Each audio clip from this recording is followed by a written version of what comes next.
نن د ثور پنځمه ده، د درس اوومه ورځ ده، پنجشنبه ورځ ده. یو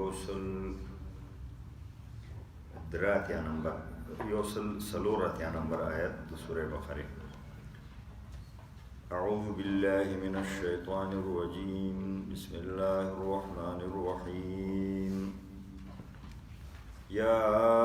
أيها الذين آمنوا كتب عليكم الصيام كما كتب على الذين من قبلكم لعلكم تتقون أياما معدودات فمن كان منكم مريضا أو على سفر فعدة من أيام أخر وعلى الذين يطيقونه فدية طعام مسكين فمن تطوع خيرا فهو خير له وأن تصوموا خير لكم إن كنتم تعلمون. دا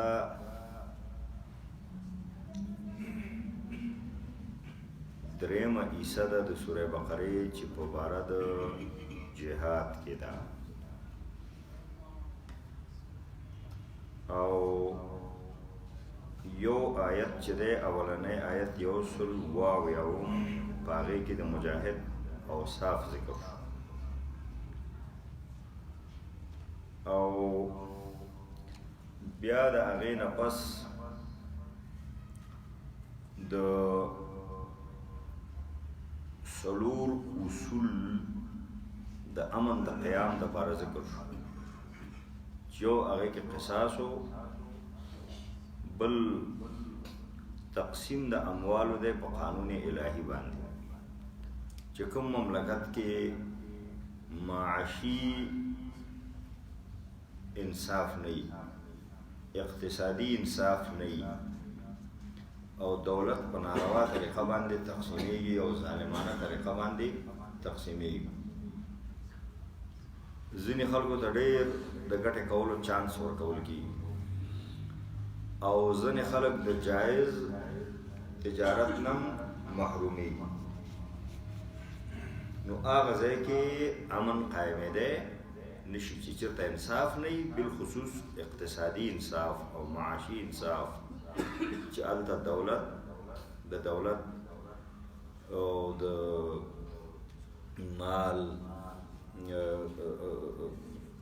مال چې دی هغه په جایزه طریقه باندې او په منصفانه طریقه باندې تقسیم نشي، او حکومت ټولو خلکو ته د پیسو ګټلو او د تجارت کولو یکسان او مساوي مواقع ورنکړي، په خلکو کې تفاوت وکړي، خلکو کې فرق وکړي، نو هلته امن نشي قایمېدی. درېیمه مسله پکې د روژې بیانېده، چې کوم قوم غواړي جهاد وکړي، یعنې دنیا اصلاح کړي، ملکونه اصلاح کړي، قومونه اصلاح کړي، جهاد اصلاح دپاره ده، جهاد د فساد د دفع کولو دپاره دی، نو هغې دپاره ضروري دی چې هغه خپله خوا خلک هم برابري کړي. نو هغه نه پس بیا الله رب العالمین هغه د روژې حکم الله رب العالمین وکړو چې د دوی خپل نفسونه خو اصلاح شي، چې خپل نفس اصلاح نشي، خپل نفس کنټرول نشي، نو ته د نورو خلکو، د نور عالم او د نور دنیا او د نور قومونو او د نورو خلکو اصلاح خو ته کوی نشي کولی. ټولو نه غټ طاغوت هغه د انسان خپل نفس دی، ټولو نه غټ شیطان هغه د انسان خپل نفس دی. د همدې وجه نه حدیث پاک کې راغلي المجاهد من جاهد نفسه فی طاعة الله. مجاهد هغه ته وایي چې هغه خپل نفس سره جهاد کوي د الله په اطاعت کې، یعنې خپل نفس د الله په اطاعت کې ورکوي، نفس دې ته آماده کوي چې هغه د الله اطاعت وکړي او د الله بندګي وکړي، او د هغې دپاره روژه یو تربیت. نو فرمایي یا ایها الذین آمنو، ای د ایمان خاوندانو، کتب علیکم الصیام، فرض کړلی شوې ده په تاسو باندې روژه نیول، الصيام چې دی دا مصدر دی. صيام معنا دا روزه نیول، فرض کړلې شوي دي په تاسو باندې روزه نیولو. کما کتب علی الذین من قبلکم، لکه څنګه چې فرض کړلې شوي وو په هغه خلکو من قبلکم چې ستاسو نه مخکې وو. لعلکم دې دپاره تتقون چې تاسو کې تقوا پیدا شي، د تقوا صفت در کې پیدا شي او د تقوا خوی در کې پیدا شي، د تقوا او د خدای د ګناهونو نه، د الله د نافرمانیو نه د ځان ساتلو هغه استعداد در کې پیدا شي. نبی صلی الله علیه وسلم چې هجرت وکړو نو د هجرت نه یو قول د مؤرخینو دا دی 19 میاشتې پس روزه فرض شو، یعنی د تحویل قبله سره نږدې زمانه کې یا هغه زمانه کې. او ځینو خلکو ویلي چې روزه د بدر د جنگ نه یو میاشت مخکې فرض شوې. دا ټول سره نږدې وختونه دي، ډېر زیات تفاوت پکې نشته. د بدر د جنگ نه یو میاشت مخکې. نو د بدر په جنگ کې چې دی مسلمانان روزه وو، یعنی د بدر میاشت روزې په جنگ کې شوی. اوس که د جنگ د وجې نه یا د سفر د وجې نه چا روزه خوړلې خو به بېله مسله وي، خو د بدر جنگ د روزې په میاشت کې شوی. اوس چې دا حکم وشو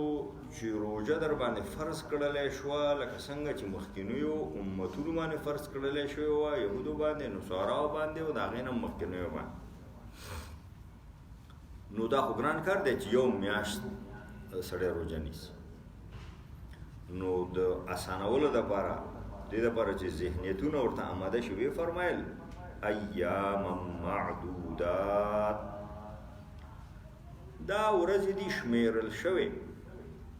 ایام چې دی ظرف دی، معدودات شمیرل شوې. مراد کوم شی چې شمیرل کیږي شمیر کې راځي هغه لږي. نو دې وجه نه مفسرین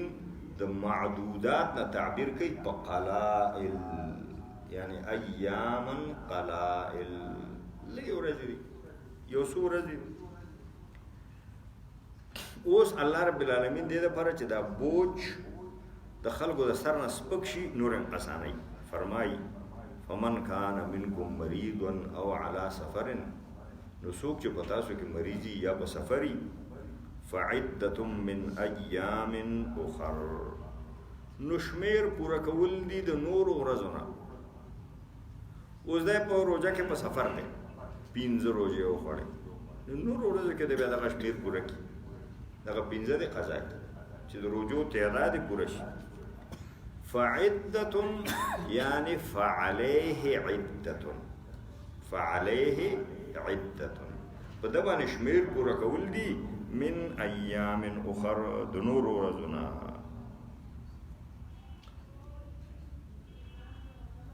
او چا دا عبارت فعدتون کې منصوب ویلی دی او قرأت دی فعدتن، یعنی بیا د هغې معنا دا ده یعنی فلیصم عدتن،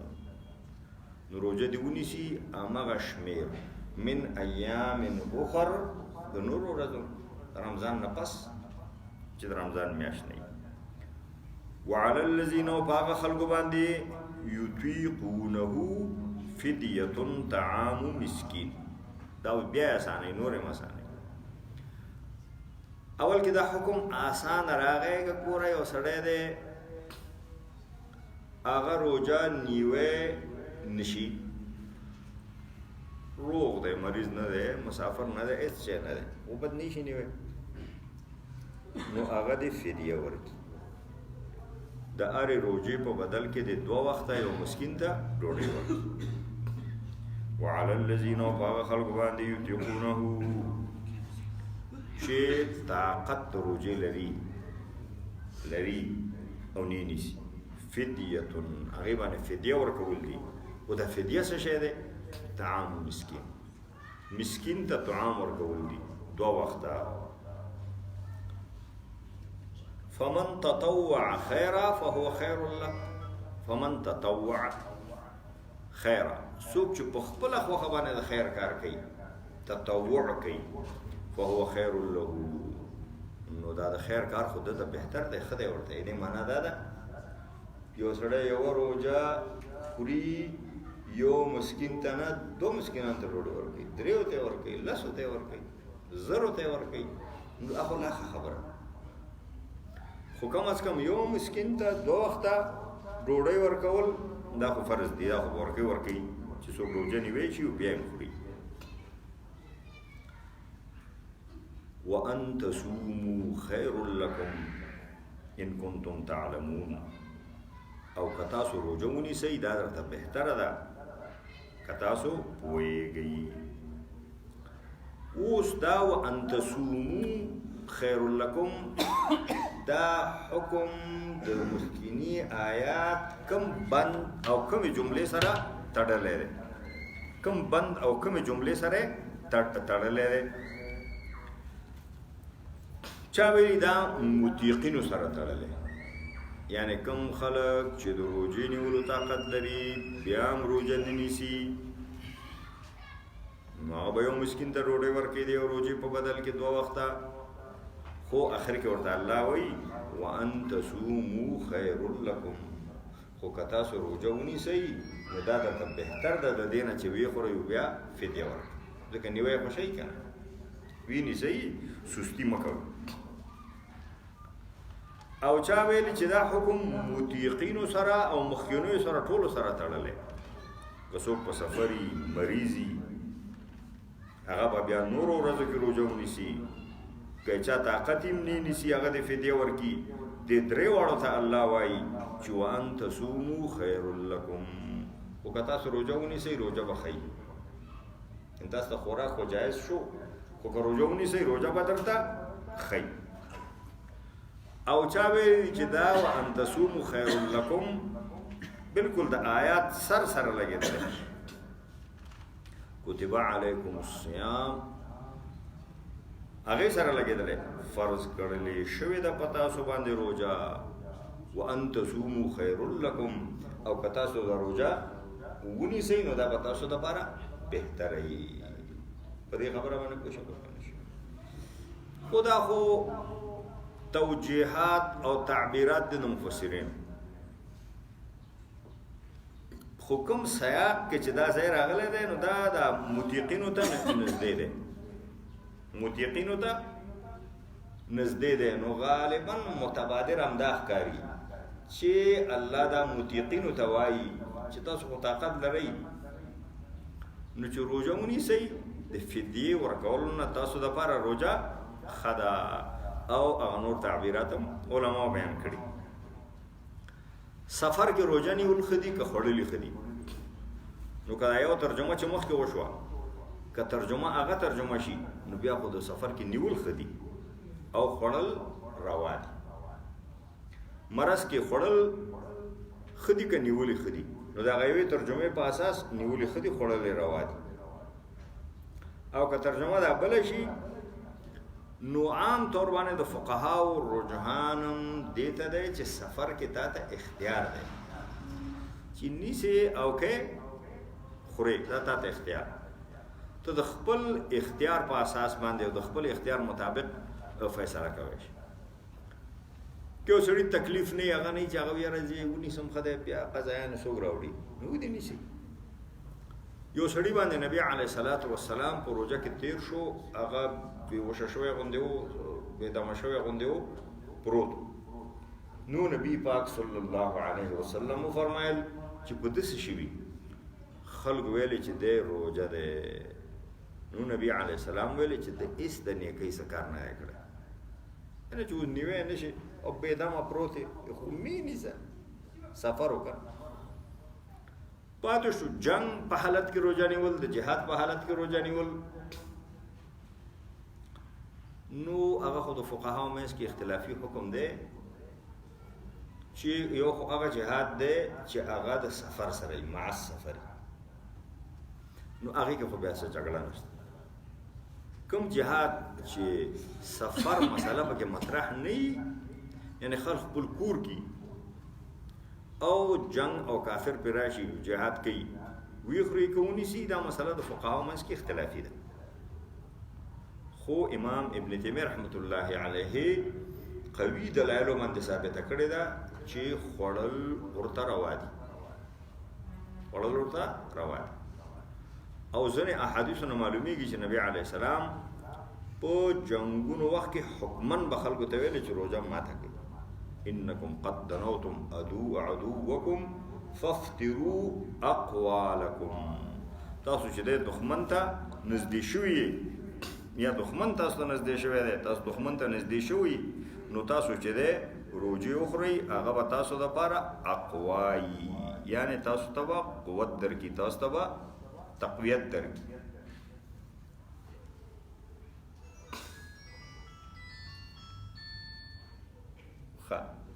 بله مسله دا ده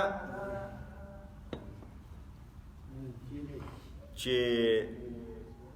ته اوس شپې نه روژې نیت دی ونه کړ سفر باندې ځې نو دا هم کوی شي چې د کلي کور نه ووتې او لږ مخکې شوې هلته چېرته وخورې یو ټلي یا څه شی او دا هم کوی شي چې کور کې روژه ماته کې سبی لکه چای مې وڅکې ښه صحیح او بیا د کوره وځي ځکه چې تا د روژې نیت نشته دی نو تی خو خورې که چې خورې نو کور کې وخوره چې ښه موړ وځي نو دا دواړه عملونه چې دي د صحابو د طرز عمل نه ثابت دي ځینو صحابو به داسې کول او ځینو به لږ احتیاط کو مطلب چې ووځو هسې نه چې روژه ماته کړو بیا څه کار پیدا شي بیا لاړم نه شو محتاط خلک هم ای که نه او څه خلک مطلق جواز نه استفاده کوي چې خو جواز دی نو شهر رمضان الذي خبره دا وه چې دغه آیت چې دی د آیت دغه برخه چې وعلى الذین یطیقونه فدیة طعام مسکین چې روژه نیوی شي بیا نیسي فدیه به ورکوي دا شاته آیت باندې منسوخ شوی دی دا حکم اول کې و او پس ته چې دی بیا خلک روژې سره بلد شو عادت شو بیا پې باندې بوج کېده نه بیا دا حکم منسوخ شوی دی یو په هغه 15 یا شپږو منسوخو آیاتونو کې هغه دغه آیت هم دی د روژې دا مسله کې شرعي احکام خلکو باندې تدریجاً تطبیق شوي تر څو خلکو سره عادت شي شهر رمضان الذي میاشت د رمضان هغه میاشت د انزل فيه القرآن چې نازل کړلی شوی دی په دې میاشت کې قرآن هدى للناس په داسې حال کې چې دا قرآن لارښود دی او لارښوونه دا لارښوونکی دی للناس خلکو ته هدن هدایت دی یعنی لارښوونه ده للناس خلکو ته وبینات من الهدى او سرګن دلایل دي د هدایت نه د دې تعبیر مفسرین داسې کوي چې قرآن هدایت دی بیا وایي چې وبینات من الهدى یعنی ښه بین هدایت دی خو واضح هدایت دی ښه ښکاره هدایت والفرقان او دا فرقان دی فرقان یعنی دا بیلونکی دی د حق او د باطل منځ کې که یو سړی رښتیا غواړي چې حق او باطل سره وپېژني او بیلې کي او باطل نه اجتناب وکړي او حق باندې روان شي نو قرآن هغې دپاره کافي دی دا فرقان دی خو چې یو سړی خپله ځان نه پوهیږي نو د هغې خو حل نشته چې یو سړی ویده وي ته به یې ویښ کړي چې ویښي او ځان یې په ویدو اچولی نو هغه څوک نه شي ویښوی ځکه هغه خو ویښ دی ځان یې په ویدو اچولی ښه فمن شهد منکم الشهر نو څوک چې حاضر وي په تاسو کې په دې میاشت د رمضان کې یعنې کور کې مسافر نه وي فلیصمه نو هغه د روژه ونیسي دا هغه ناسخه برخه ده په دې باندې هغه شی منسوخ شو چې څوک روژه نیویم شي نو طاقت ایم که وخوړن ځای او فدیه دی ورکړي دا دې باندې هغه منسوخ شو چې څوک هم په کور کې په روژه کې او نو هغه به روژه نیسي اوس هغې سره دا سوال پیدا شو چې دا مریض به هم نیسي نو کور کې خو دی نو مریض مسافر بیا ذکر کړل چې نه هغه ته اختیار اوسه پورې باقی پاتې وی فرمایل ګور اوس بیا وی ومن کان مریضا او علی سفر او که څوک مریض وي یا په سفر وي فعدة من ایام اخر اما الفاظ تکرار نو دا باندې شمیر پوره کول دي د نورو ورځو یعنی دا حکم چې منسوخ شوی دی فقط په باره د مطیقینو کې منسوخ شوی دی چې د روجې وسی او نه نیسي نه اوس به نیسي فدیه مسله ختمه من ایام اخر د نورو ورځو یرید الله بكم اليسر ولا يريد بكم العسر الله اراده لري پتا سو باندې د آسانتیا او اراده نه لري پتا سو باندې د سختۍ یعنی الله دا اراده نه لري چې تاسو باندې د شریعت سخت چې تاسو بیا کوی نشي نو آسانیانه الله زکه درته درکړي امدا شان هغه خزه چې خېټه کې ماشومي حاملې هغه تم دا اختیار شته ده کا هغه ماشوم ته تکلیف رسیږي او ډاکټر مشوره ورکي چې ستا ماشوم تکلیف رسیږي نو هغه روزه خوړی شي بیا چې روزه تیره شوه ماشوم پیدا شو یا غټ شو د دې ته حاجت پیدا نشي چې دا پکې روزه وخوري نو بیا به قضایي به کوي که یو خوړو که یو خوړی وکړه لاسې وخوړی که نه کله بعضې ښځې داسې هم کوي یو دوه نیسي بیا یو وخوري چې بېرته تکړه شي خو 400 نه وخوړی نو بیا به قضا همدغه شان مرضعه چې کومه ښځه ماشوم ته پی ورکوي نو د غریبۍ کورونه یي او ښځې کمزوري ضعیف وي پی نشي پوره کوی نو هغې دپاره هم شریعت دا جواز ورکړی چې که کومه ښځه ضعیف وي ماشوم ته پی پوره کوی نشي نو هغه دې روزه وخوري ځکه چې ماشوم باندې ظلم رای نشي خو ماشوم دی هغې باندې خو د الله حق هم نشته نو هغه باندې ظلم رای نشي دا هغه د انساني حقوقو او د انسان د احترام هغه احکام دي چې الله روزې غوندې مهم حکم باره کې چې دی الله استثنا کړی ده د ماشوم دپاره که هغه بچی خېټه کې او که هغه بچی پیدا شوی او شودیس کې دواړو صورتونو کې الله مور باندې آسانی کړې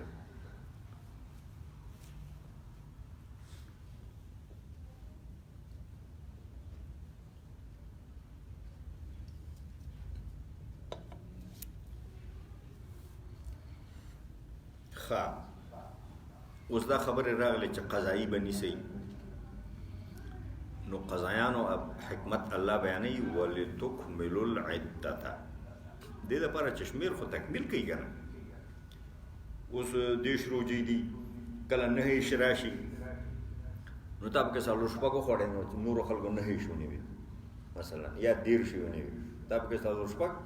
وخوړی نو ته قضایي راوړه چې شمېر خو ستا تکمیل شي که ولتکبروا الله على ما هداكم او دې دپاره چې تاسو د الله تکبیر وکړئ د هغه څه په بدل کې چې هغه تاسو ته هدایت کړی ولعلکم او دې دپاره تشکرون چې تاسو د الله شکر گزار بندگان شئ تکبیر په مقابل د هدایت کې الله روزه کې قرآن مونږ ته لګلی دی که نه دی لګلی اوس مخکې تېر شو که نه شهر رمضان الذي انزل فيه القرآن نو تاسو د دې هدایت او د دې رهنمایي په مقابل کې د الله تکبیر وکړي تکبیر علا باندې متعدی شوی دی هداکم ته نو متضمن دی معنا د حمد ته یعنی عظمت د الله اظهار وکړي د الله د ستروالي اظهار وکړي او د الله د حمد او د سپاس او د شکرګزارۍ اظهار وکړي وعدا فعل التکبیر بعلا لتضمنه معنى الحمد كأنه قيل لتعزموه حامدين على ما هداكم إليه نو تکبیر سره د حمد معنا تکبیر د حمد معنا لرم متضمن ځکه چې متعدی شوی دی هداکم ته په علا باندې نو د عربي د قواعدو په اساس د حمد لرم متضمن دی چې تاسو د الله د ستروالي اظهار وکړئ د الله حمد وکړئ روژه د الله د ستروالي څنګه اظهار دی، د الله د عظمت څنګه اظهار چې 2 میلیارده خلک یو میاشت مسلسل سار نه ماښام پورې د سرطان او د اسد په قوي ګرمي کې اوبو ته ملاس نه کوي، نو د دې نه د الله د عظمت غټ اظهار خو نشته که خلک پوهېږي چې یو عظیم خدای دی، یو لوی خدای دی، یو ستر خدای دی. هغه امر کړی دی چې میز کوي، هغه امر کړی دی چې می خورئ. اوس وږی یم خو نه خورم، زه تږی یم خو نه څکم، هېڅوک هم دې کوټه کې زما د کور کې نشته خو نه څکم او نه خورم، ځکه هغه امر کړی. نو دا د الله عظمت د خلکو په زړونو کې کېنوي، د کافرو په زړونو کې هم د الله عظمت کېنوي، د خدای ستروالی د کافرو په زړه کې هم کېنوي. ولتکبروا الله علی ما الله تکبیر وشي. د دنیا د کم پاچا حکم داسې خلک مني. زه د دنیا یو پاچا خو د امر وکړي چې خلکو ته یو ورځ دی وایي خیر دی چې د سبۍ د اذان نه د ماښام اذان پورې خوراک څښاک نه کوي، څو نفره به پرې عمل وکړي. زه خو وایم چې دا داسې زمانه ده چې یو نفر به هم پرې عمل ونه کړي. ځکه کا خپل کار کوه، خوراک مه کوئ. خو الله عظیم دی، الله لوی دی، الله ستر دی چې الله امر کوي میلیاردونو خلک سار نه ماښام پورې یو ورځ نه، 2 ورځې نه، 3 ورځې نه، پوره 10 ورځې نه کوي، نو نه خوري نه څکي. دا د الله تکبیر. تکبیر د الله چې دی 3 قسمه دی. یو تکبیر قولی دی، موږ اذان کې الله اکبر، اقامت کې الله اکبر، مونځ کې الله اکبر، الله اکبر، سبحان ربی العظیم. دا د الله تکبیر قولی دی. موږ چې کافرو باندې جهاد کې حمله کوو وایو الله اکبر، دا تکبیر قولی دی د الله، یعنی په قول موږ د الله عظمت بیانو. غږ کوو الله اکبر، تکبیر غږ چې د الله د عظمت اظهار په خپل ژبه باندې جلسه کې کوو، جلوس کې کوو، چې ته غونډ شو الله اکبر. دوم د الله تکبیر قلبی دی چې زړه کې ستا د الله عظمت ناست دی او د الله لوی دی په زړه کې ناست دی. هر چا نه درته الله لوی ښکاري، هر شي نه درته الله لوی ښکاري. دریم تکبیر عملی دی چې ستا عمل نه دا ثابته شي چې الله ډېر لوی ستر ذات. نو د عملی تکبیر هم ډېرې نمونې دي. یوه نمونه د تکبیر عملی هغه روژه چې هغې نه دا معلومیږي چې دا د یو ډېر لوی بادشاه امر دی. سپین ږیری هم نیسي، مریض هم نیسي. ډېر مریضان ته وایي چې حاجي صاحب ویې خوره تا ته روا ده، وایي زړه مې نه مني، ټول خلک په روژه یې زه به یې خورم. ګوره که نه خو دا د الله عظمت دی که نه، د الله لویي ده. ولتکبروا الله علی ما هداکم، چې د الله تکبیر وکړئ د هغه هدایت په بدل کې چې الله درکړی، چې قرآن الله قرآن درکړی، دون لوی نعمت یې درکړی، هدایت یې درکړی، سمه لاره یې درښوده. نو تاسو د الله تکبیر وکړئ. ولعلکم تشکرون، او دې دپاره چې تاسو د الله شکرګزار بندگان شئ. نو هغه چې قرآن درکړو نو تاسو خو شکرانګي وکړئ که نه، شکرانګي روژه. موسی علیه السلام ته چې الله تورات ورکاو 40 ورځې په کوه طور کې روژه وه. څومره چې اسرائیلي روایات دي یا زمونږ بعضې روایاتو کې هم دا راغلي چې دا ټول آسماني کتابونه تقریبا الله روژه کې نازل کړي. نو د روژې د آسماني کتابونو سره یو نوع ربط دی او یو نوع تعلق دی.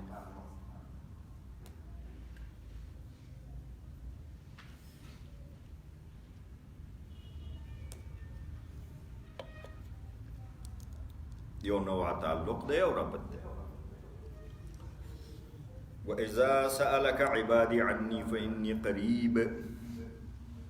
أُجِيبُ دَعْوَةَ الدَّاعِ إِذَا دَعَانِ فَلْيَسْتَجِيبُوا لِي وَلْيُؤْمِنُوا بِي لَعَلَّهُمْ يَرْشُدُونَ.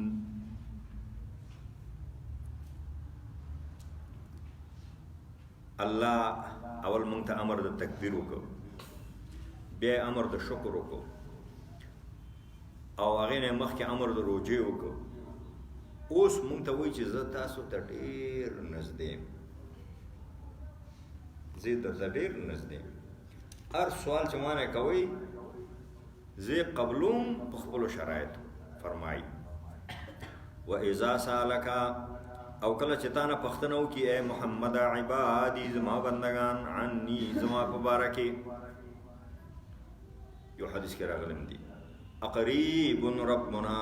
فنناجيه ام بعید فنناديه. اے پیغمبر زمون خدای نږدې دی چې مناجات ورسره وکړو، لرې دی چې چغې ورته ووایو.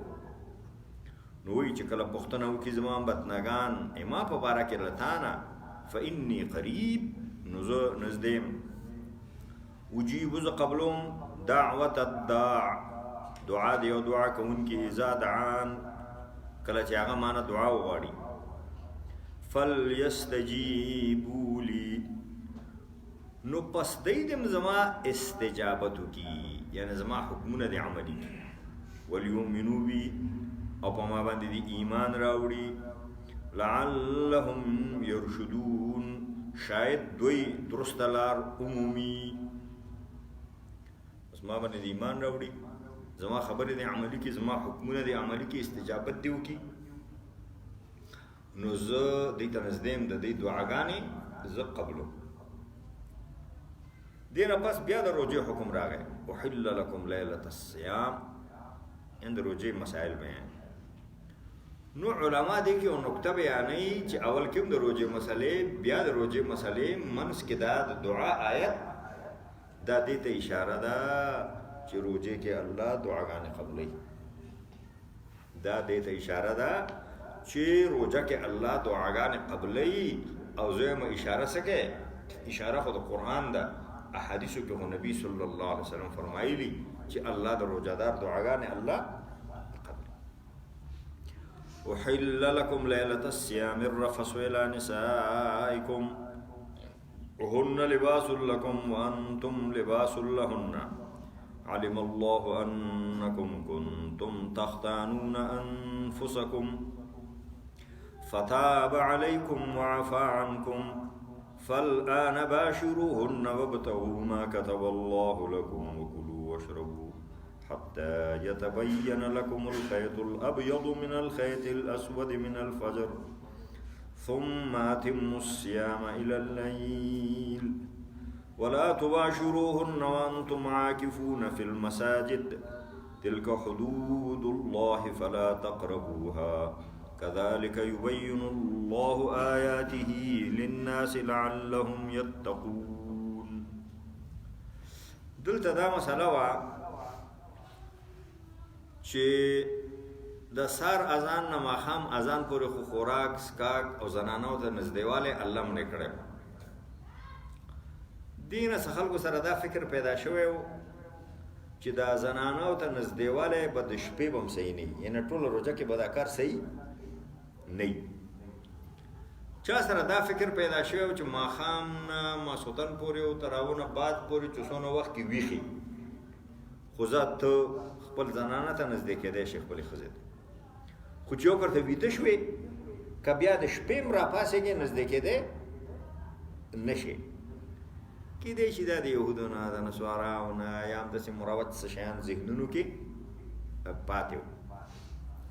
نو خلکو دا شی همداسې ګڼه، خو کله کله به ترېنه بیا غلطي هم کېده. نو دې دپاره الله رب العالمین دا احکام نازل کړل چې د خلکو په ذهن کې یعنی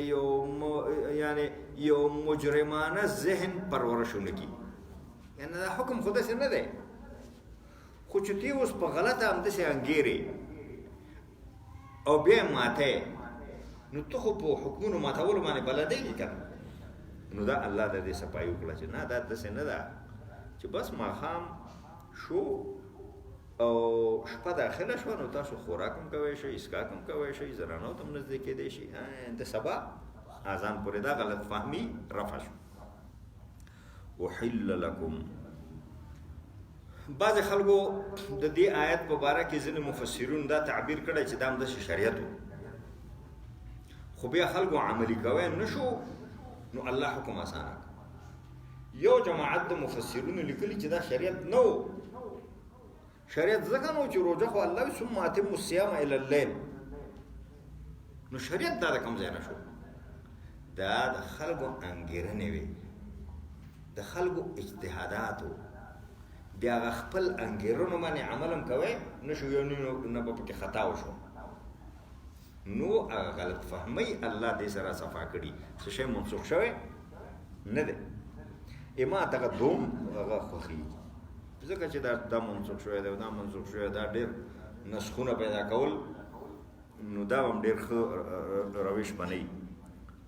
وحل لکم، حلال ګرځولی شوی تاسو ته لیلة الصیام، د روژو په شپه کې، الرفثو نږدېوالی، الی نسائکم ستاسو ښځو سره، وهن دا ښځې لباس لکم تاسو دپاره لباس دی، وانتم تاسو لباس لهن هغوی ته لباس یې. لباس د بدن نه لرې کېدی نشي، تاسو هغوی ته لباس یې، هغوی تاسو ته لباس یې. دونه لرې کېدلو حکم الله نه دی ورکړی چې یو میاشت تاسو بیخي لرې شي. علم الله، د الله په علم کې ده، انکم تاسو چې کنتم وی تاسو تختانون انفسکم ځان سره خیانت کوو. اوس ګورئ دغه ټکی ګورئ، ځان سره خیانت کوو، یعنی یو طرف ته تاسو دا ګڼله چې دا شپې خو دا کار صحیح نه، بل طرف نه تاسو دا کار هم کله کله کېده بعضې کسانو نه، نو ځان سره خیانت کوو. ګوره که دا حکم شرعي وی، دا حکم شرعي وی، نو بیا خو ځان سره خیانت خو نه، دا خو بیا الله او رسول سره خیانت و، دا خو بیا دین سره خیانت و. یعنی تاسو خپل ځان سره خیانت درنه کېده، ځینې کسانو نه خپل ځان سره چې خپله دې ګڼله چې دا منع دی، او خپله دې بیا هغه کار کوه. فتاب علیکم، نو الله رجوع وکړه پر رحمت په تاسو باندې، یعنې دا کار ورته آسان کړه. وعفا عنکم، او تاسو نه عفو وکړه. هغه شی که تاسو د خپلې انګېرنې په اساس هم کوو، الله پر رحمت رجوع وکړه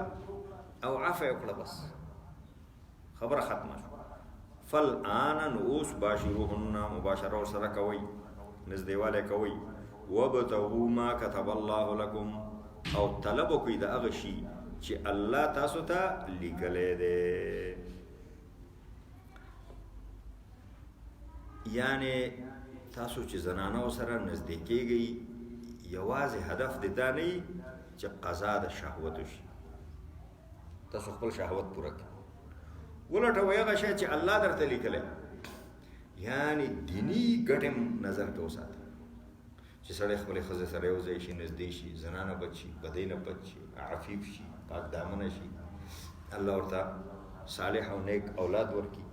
د نیک او صالح تمدن د جوړولو دپاره. یعنې هغه شیان هم ذهن کې ساتئ. وکلو واشربو، او خورئ څکئ، حتی تر دې پورې یتبین لکم الخیط الابیض من الخیط الاسود،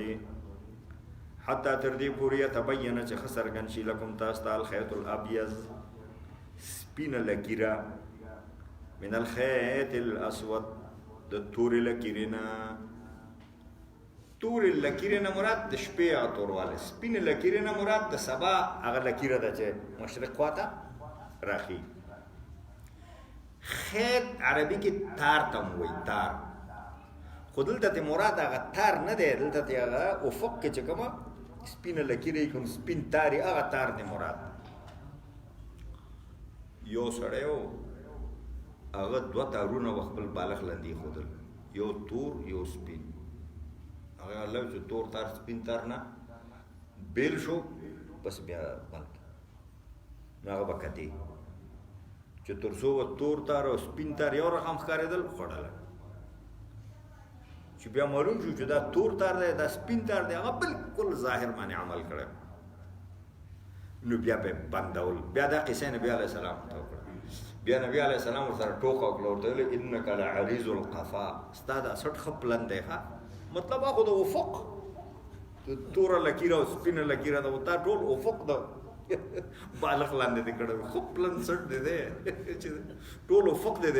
هغه لاندې کړو بیا په خبره پوي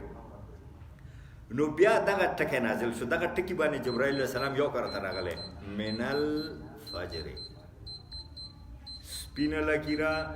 سرګند شي د تور لکیرې نه د سبا یعنی د سبا سپینه لکیرا یعنی د دې لپاره چې بیا نور خلم د څه غلطه نشي ثم اتم الصيام الى الليل نو بیا تاسو روزه پوره کړئ د شپې پورې ولا تباشروهن او مباشرت مکوئ د ښځو سره نږدېوالی مکوئ وانتم عاکفون فی المساجد په داسې حال کې چې تاسو اعتکاف کوونکي په جوماتونو کې هو د روزو په شپو کې ښځو سره مباشرت نشته دی د هغه خلکو دپاره چې اخري لس شپې د رمضان مبارک اعتکاف کوي هغې کې نشته خو چې سړی اعتکاف نه دی نو هغه باندې څه پابندي نشته ده او هغه پابندي چې هلته په هغه باندې ده هغه د روژې د وجې نه ده هغه د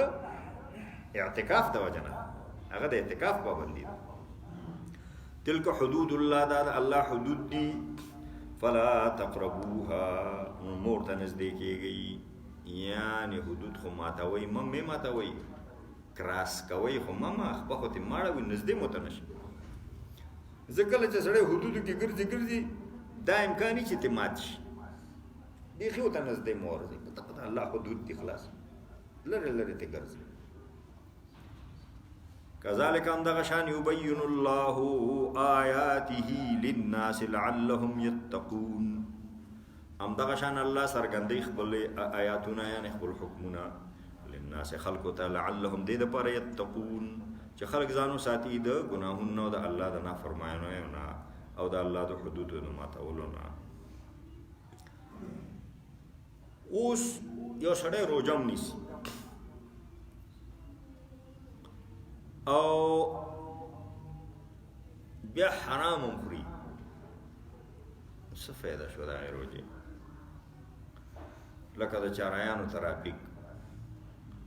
ټوله ورځ روژه نیولي غریبانان لمر ته ولاړي بیا کراچۍ والا نامونه غونډۍ او انګورو په هغې باندې بیا ماښام روژه ماتوي و کور دې وران شه دونه مر ته درېږي دونه سخته روژه نیسي او بیا په حرام باندې ماته نو د روزې نه پس الله فرمایل ولا تاكلوا اموالکم بینکم بالباطل وتدلوا بها الى الحكام لتاكلوا فريقا من اموال الناس بالاسم وانتم تعلمون او مخری خپل مالونه په خپل منځونو کې په باطله طریقه باندې وتدلوا بها دا عطف دی په تأکلو باندې لا تأکلو دا عطف معنا دا شو ولا تأکلو ولا تدلو او ادلا معنا کومه اوس ترجمه کو تخلاصه کوم ادلا مکوي القا مکوي به هذا دي مالونو الى الحكام حکامته لتاكلوا چې تاسو خوري فريقا وبرخه من اموال الناس تخلقوا مالوننا بالاسم په ګناه وانتم تعلمون او تاسو پوهیږئ چې مونږ په ناروایو هغه مال خورئ ادلا معنا عربي کې د الالقاء والطرح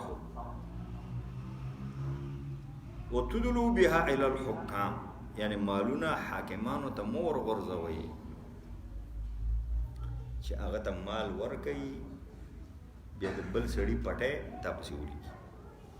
د بل سړي دکان تا پسې ولیکي چې بیا تاسو د خلکو مالونه په ناروا طریقه باندې وخورئ مالونه خپلو کې په ناروا مه خورئ داسې مه کوئ چې برخه د مالونو حکامو ته ورکوئ چې د بل مال تا ته کړي چې ته بیا د خلکو مال په ناروا طریقه باندې وخورئ ښه ادلا چې دی بله معنا هم لري د ادلا یو معنا خدا شان چې ته د مال حاکمانو ته به طور رشوت مه ورکوه چې بیا د هغې په بدل کې هغه د نورو خلکو مال تا ته درکړي د ادلا دا معنا هم ده چې ته پوه شوې چې دغه پلاني سړي خو دغلته دا ځای یو سړي نه اغوستی و قواله مواله هم نشته ده ته پوهېږي چې دا ځای خو د هغه دی خو پوهېږي هغه سره خو قواله څه کاغذ څه شی نشته کله سړي شی د سړي خپلې خو دلیل یې ورسره نه وي ثبوت یې نه وي نو ته لاړ شې د دې مقدمه او د دې دوسیه قاضي ته واچه قاضي ته یې واچه او قاضي ته د هغې دوسیه دې دپاره واچې چې دا شی زه ووهم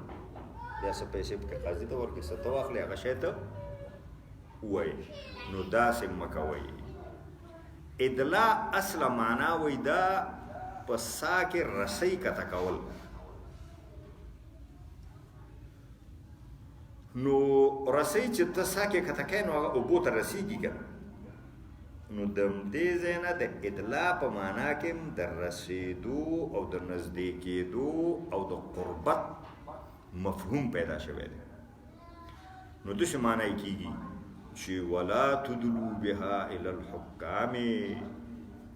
تاسو د دې مال په ذریعه باندې حاکمانو ته د نږدې کېدو کوشش مه کوئ نو مال په ذریعه حاکم ته نږدې کېدو کوشش څه دی ډوډۍ ورته کوې رشوت ورته ورکوې یو شی ورته ورکوې بیا د هغې په ذریعه باندې ځان هغه ته نږدې کوې او دې دپاره ځان نه نږدې کوې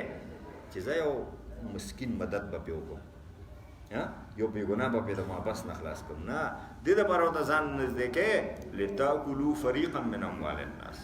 چې تاسو وخورئ یوه برخه د خلکو د مالونو په ګناه باندې او تاسو پوهېږئ چې تاسو په ناحقه وخورئ یسألونک عن الاهله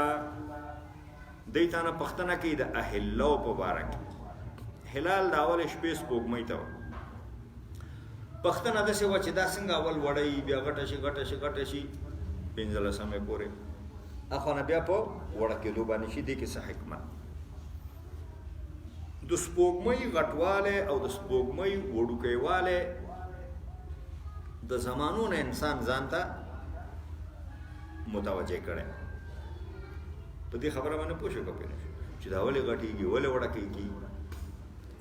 او دونه د خلکو سودا ورسره پاتې شوی ده چې ډېر خلک د سپوږمۍ عبادت خلکو شروع کړی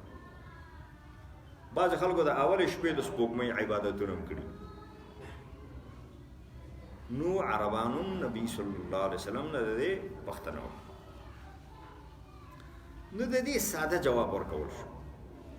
ځکه که هغه وخت کې د دې ساینسي جواب ورکول شوی وی هغه ټول پروسیجر ورته تشریح شوی وی نو هغه خو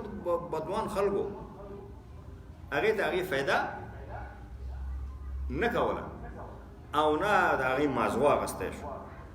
نو ورته ویلې قلت ورته ووایه هي دا چې دي مواقیت للناس والحج د مواقیت دي دا مواقیت آله شناخت اوقات د اوقاتو د پیژندو او د اوقاتو د شناخت آله ده خل په تاریخونه معلومه دا د اول شپې شو دا دوم تاریخ شو دا درېم تاریخ شو دا څلورم تاریخ شو والحج او د حج د وخت د پیژندو ذریعه ده اوس حج ولې روژه ولې ونه ویل خو د روژې هم خلک به همدې باندې پیژني حج چې دی په عربو کې ډېر لوی اهمیت و یو د دې وجه نه چې هلته بیت الله و بل د دې وجه نه چې د حج او د عمرې د وجه نه به 4 میاشتې په عربو کې امن و غلا غدو هېڅ شی به نه و دا د حج او عمرې میاشتې دي ذوالقعده ذوالحجه محرم حج دپاره او رجب عمرې دپاره چې د خپل پلار دښمن به م چا ولیده او زور به یې پرې رسېده ګزاره پرې نه کوم په همدې 4 میاشتو کې به د دې تجارتونه کېدل د دې قافلې به یو خانه بل خوا ته تلې حجونه به یې کول عمرې به یې کولې خپله په حج کې چې دی ډېر لویه میله به کېده او ډېر خلک به ټولېدل نو د مشرکانو حج خاصې یو میله وه حج به مو شي یو رقم نو اصل کې خو ډېر زیات تجارت به پکې کېده ډېر زیات کاروبار به پکې کېده د دې د معیشت او د دې د اقتصاد لویه برخه د حج او عمرې سره تړلې او په دغه 4 میاشتو کې چې کوم امن میسر کېده شام نه یمن ته و یمن نه شام ته و یو ځای نه بل ځای ته مصر ته و عراق ته دا قافلې به هم پکې تلې بې خطره به تلې نو ورته ویې ویلې دا ځکه غټه وړه کېږي چې دې باندې د حج وختونه معلومیږي د حج ټایم هم پرې معلومیږي هغه مهم شي ته یې ورته اشاره اوس خبره خاصم راغله د حج ذکر روان شو.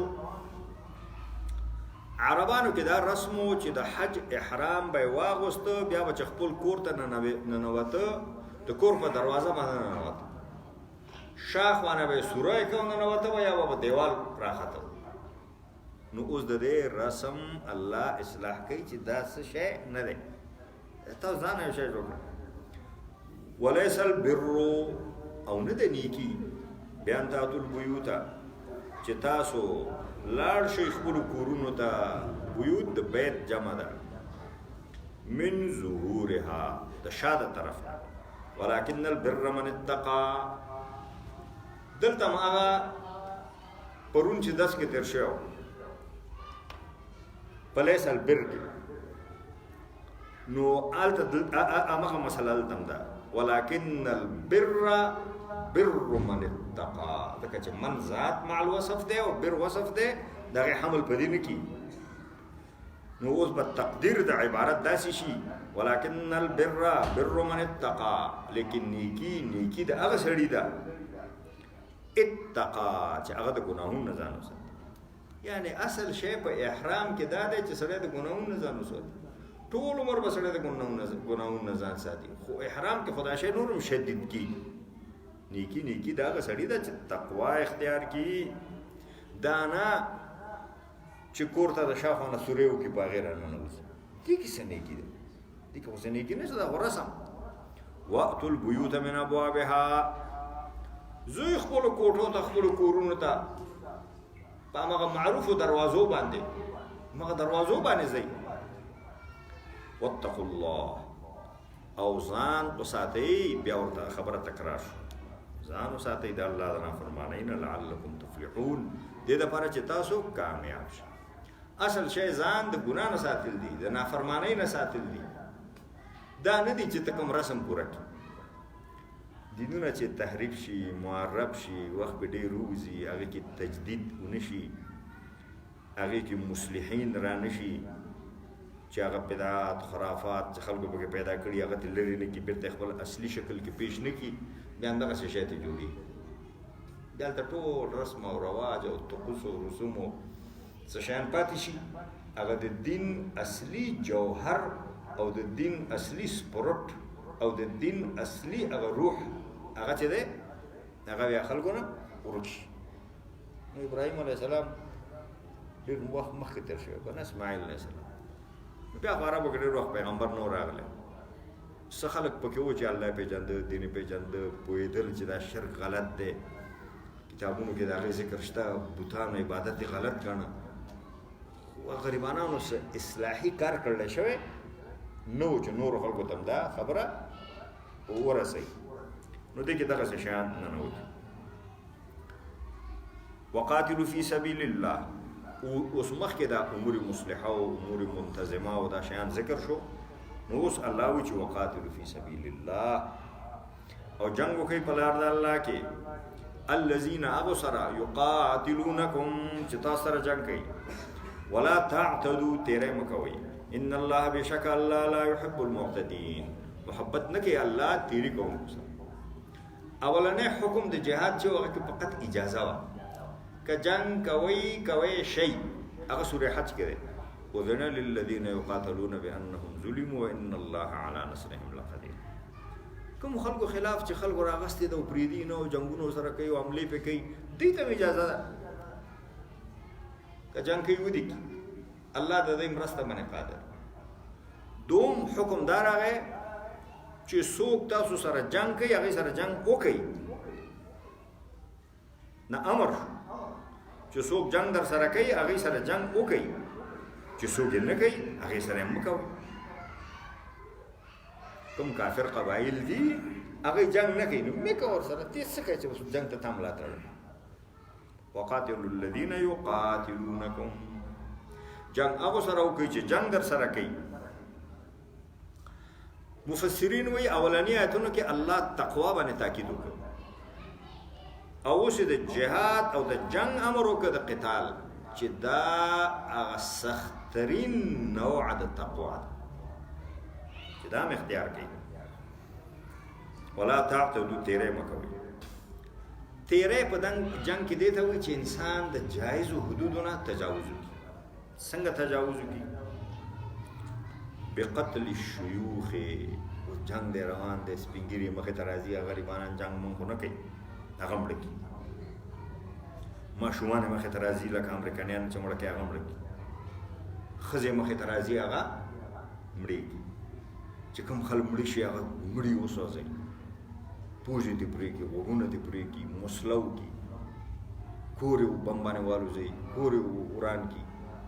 فصلونه یې وسوځوي، مال غوا غیر ټول مړه کړي. دا تیری چا سره تا جنگ دی، هغه سره تا جنگ، هغه اولاد سره ستا کار نشته، هغه ښځې سره ستا کار نشته، هغه سپین ږیري پلار سره ستا کار نشته. حتی نبی علیه السلام به چې مجاهدین لېږل ویې ویل چې کوم د یهودیانو د نصاراو ملایان او پیران خپل صومعو کې دي، خپل عبادتګاهونو کې دي، خپل کتاب وایي، درس تدریس کوي، تعلیم ورکوي او عبادت کوي، هغه څه غرض مه کوئ. اوس هغه ستا مقابل کې جنگ ته نه راځي، ناست دی خپل تعلیم کوي، خپل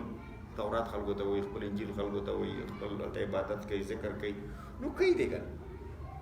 اوس مسلمان خو دې دپاره الله نه دی لېږلی چې دا ټوله دنیا مړه کړي. د ټولو دنیا د مړه کولو دپاره خو الله څوک نه دی لېږلي.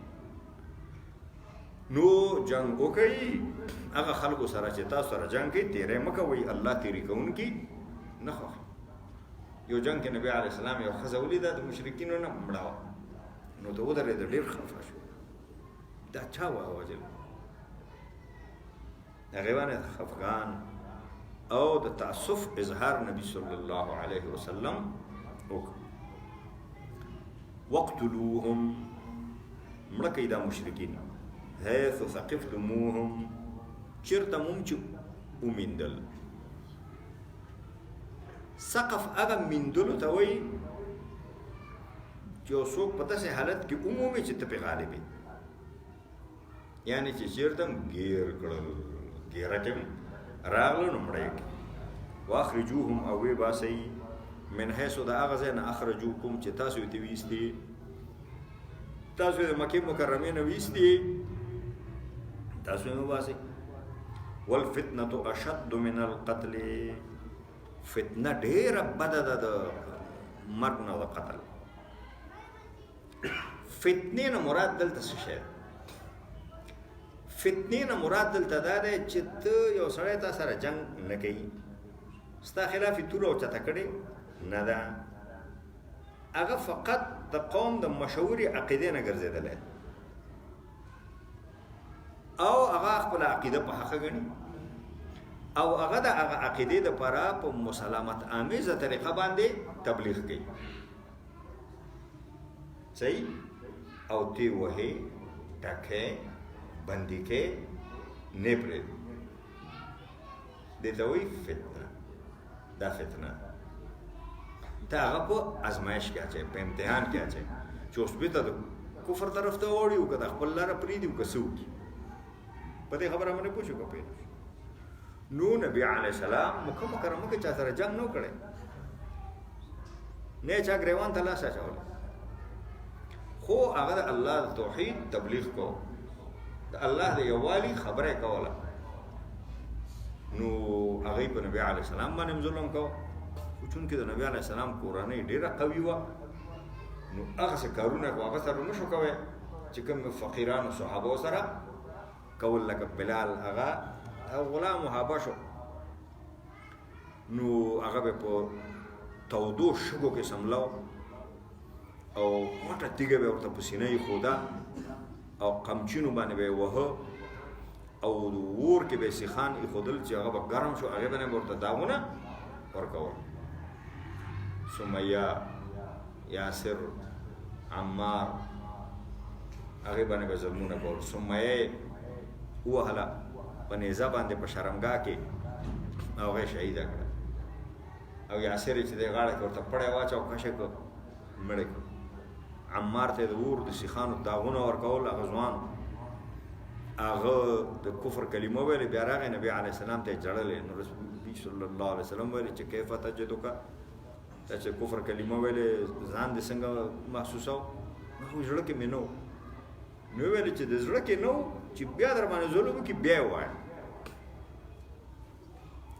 نو دغه ده فتنه نو ویل والفتنة اشد من القتل فتنه خو د قتل نه اشد ده چې ته ما سره داسې کار کې ما خپلې خبرې کولو ته نه پرېږدې نو خو زم بیا چې لاس مې بر شو څه خو به کومه که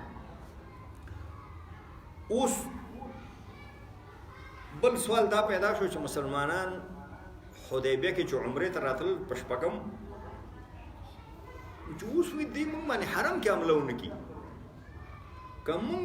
جواب وایو د حرم بې عزتي به وشي که نه وایو خو موږ به ټول مړه کړي نو یې فرمایل ولا تقاتلوهم عند المسجد الحرام د مسجد حرام په څنګ کې دوی سره تاسو جنګ مه کوئ حتی تر دې پورې یقاتلوکم فیه چې هغوی جنګ وکړي تاسو سره فیه په دې مسجد حرام کې یا د مسجد حرام نږدې که هغوی جنګ وکړي تاسو دفاعي جنګ کوئ شي یا تاسو ابتدا د جنگ په مسجد حرم کې د مسجد حرم شاوخوا د حرم په حدودو کې تاسو آغاز د جنگ مه کوئ هغې تاسو باندې حمله وکړي دفاع کوئ شئ فإن قاتلوکم نو که هغوی تاسو سره جنګ کوي فقتلوهم نو مړه یې کوي کذلک همدغه شان جزاء الکافرین جزا د کافرانو ده فإن انتهوا نو که دوی منې شو د فتنې نه که دوی فتنه پرېښوده فتنه نه ورکوي پرې چې مسلمانان خپل د مسلک تبلیغ وکړي که چا په خپله خوښه ومنه منلی به یې که چا نه ومنلی نه به یې منلی که دوی د فتنې نه منې شو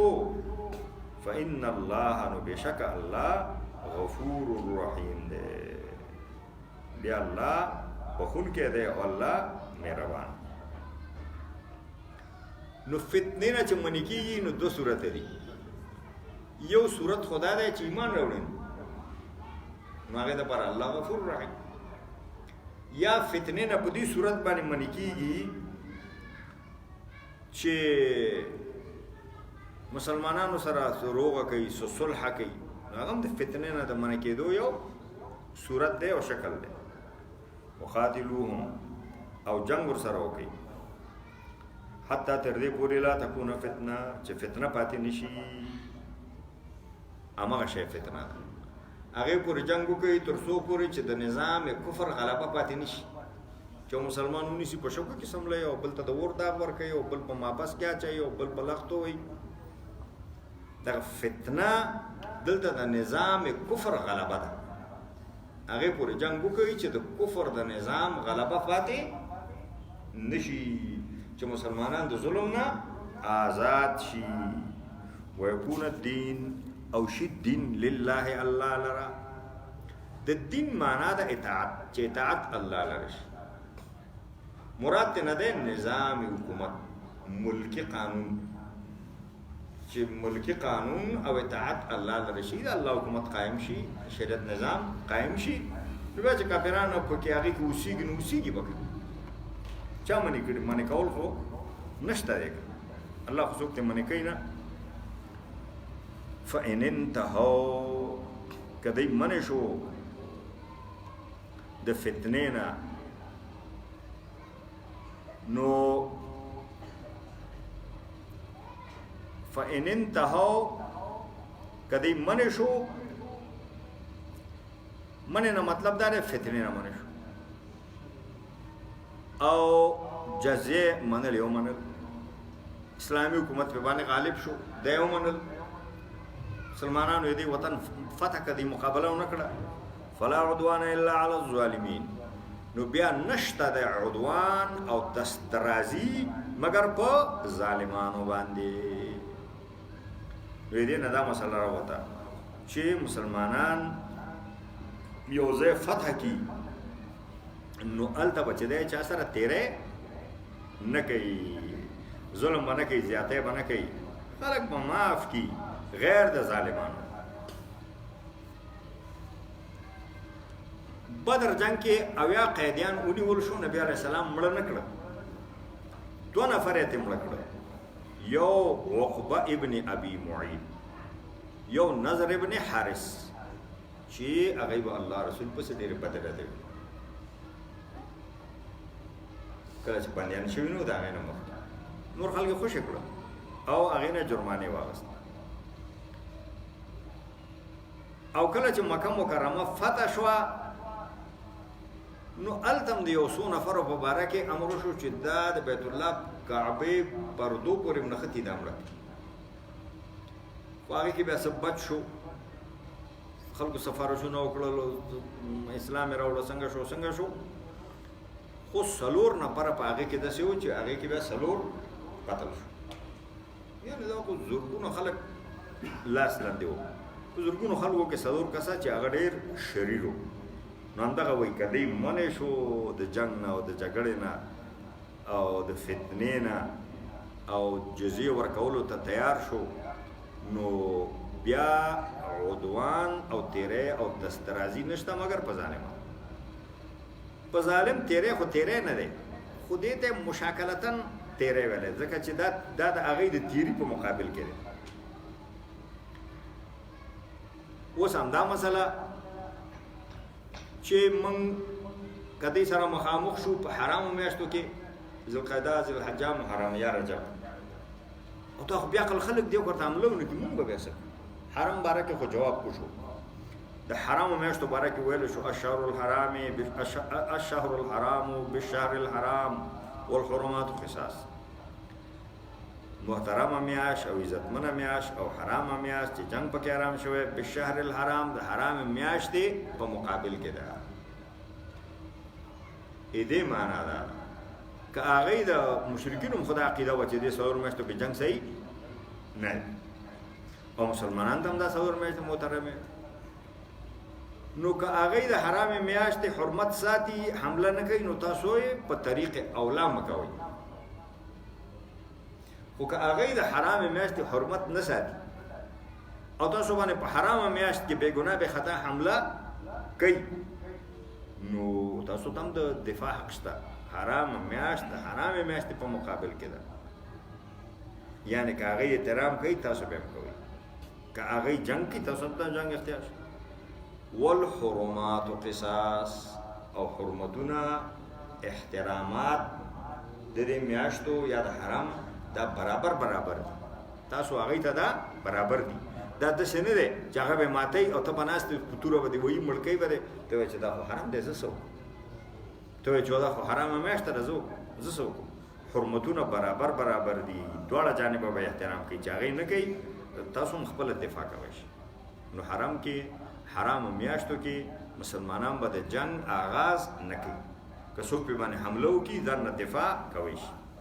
فمن اعتدى علیکم نو څوک چې تیری کوي په تاسو باندې فاعتدوا علیه بمثل ما اعتدى علیکم نو تاسو هغه باندې تیری وکړئ په شان د هغه چې هغه تاسو باندې تیری کړی د تیری جواب تیری نه وي خدا په ژبو کې د ژبو خپل ادبیات د هغه ادبیاتو په حساب باندې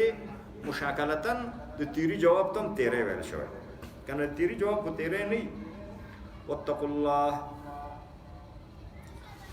او ځان وساتئ د الله د نافرمانۍ نه یعنی که جنګ هم کوئ که تاسو خلاف چا تیری هم کړئ تاسو به حدود الله نه کراس کوئ تاسو به اخلاقي حدود نه کراس کوئ تاسو به تیری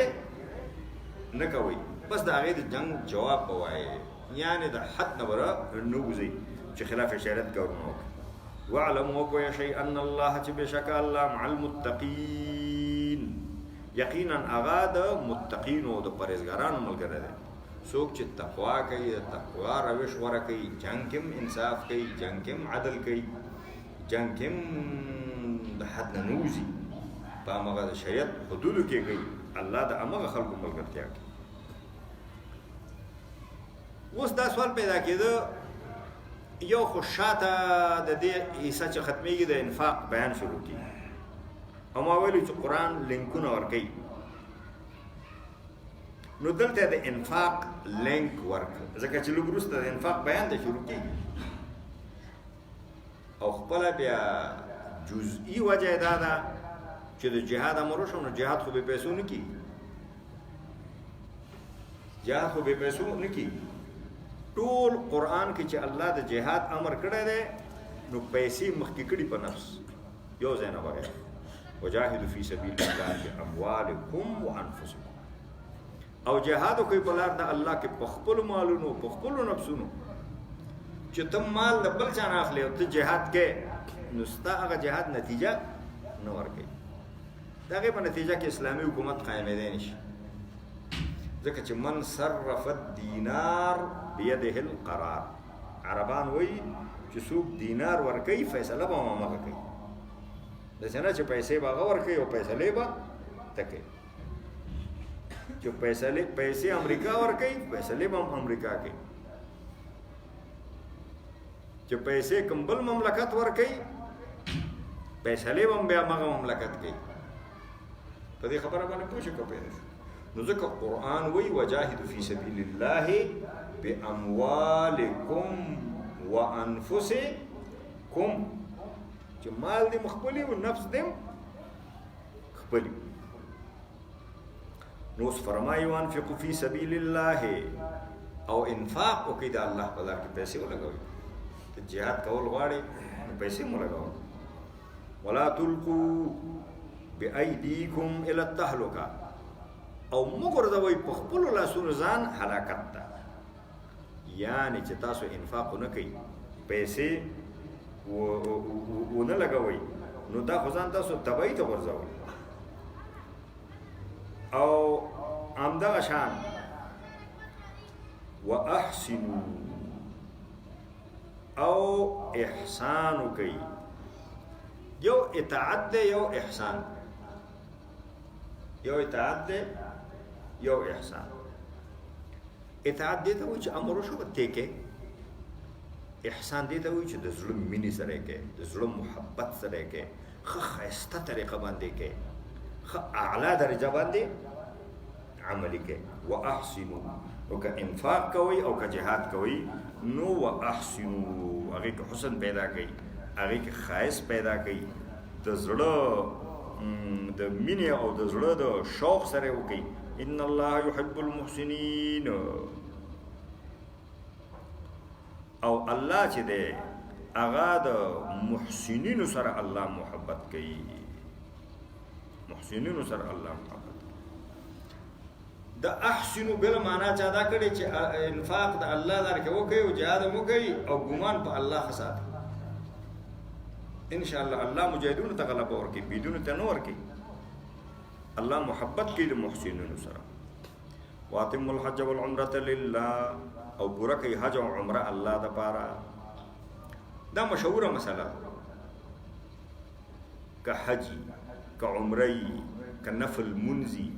دا چې پکې شروع وکړه تا باندې پوره کول واجب شو اوس تا باندې نفل واجب نه دي بد نفل لیکه کې کني چې ته ودرېدې نیت دې وکړو د نفلو الله اکبر دې کو شروع دې پکې وکړه منځ کې درته سم مسله پیدا شو پرې دې ښودل دا دو رکعاته چې تا نیت تړلی که څلورو نیت دې تړلی دا په تا باندې اوس واجب شو اوس به د دې قضا راوړې عبادت به باطلې نه چې تا کوم عبادت کې شروع کړه هغه به سر ته رسې واتم الحج والعمره لله او تمام کوي حج او عمره الله لپاره فإن أحصرتم نو که تاسو بند کړلی شوئ فما استيسر من الهدي نو هغه چې اسانه وي د هدي نه ته حج ته روان یې عمرې ته روان یې لاره کې بند شوې جنګ و دښمن دې مخې ته راغی یو مشکل پیښ شو اوس تللی نه شي اوس به څه کوې احرام دې تړلی نو ته به حرم پاک ته هدي ولېږي پسه اوزګوړی غویا اوښ هر شی چې دی هغه چې هلته ذبحه شو نو ته به بیا خپل سر وخورې ځان به د احرام نه وباسي نو کار خو در باندې پاتې دی خو چې هر وخت بیا لاره ازاده شوه که سږ کال نه شو کال ته به شي که حج او که عمره و هر وخت بیا کېږي نو بیا به لاړ شو عمره به وکړي دې ته دم احصار وایي احصار وایي ته بند پاتې شو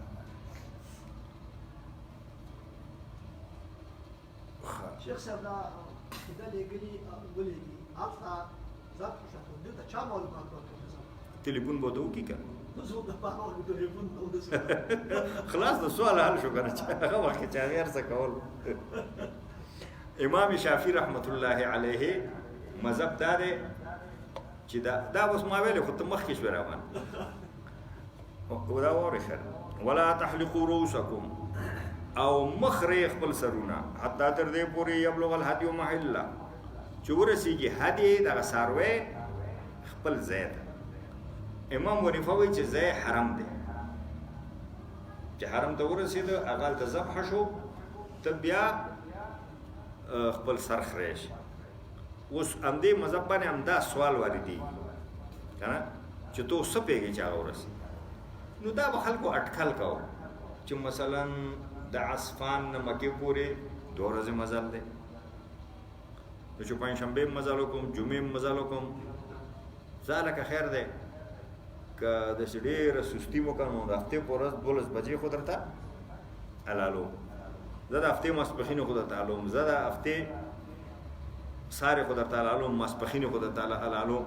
تا چې د مازدیګر لمونځ کوې بس سر دی وخورې انشاءالله ما به حلال کړم. هغه وخت کې خو دا ترتیب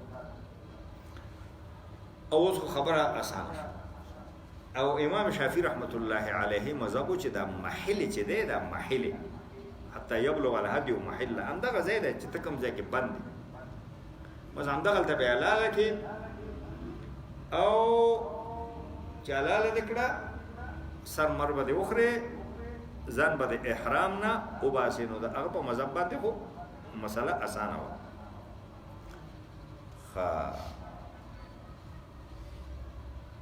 فمن کان منکم مریضا نو څوک چې وي په تاسو کې مریض او به اعظم من راسه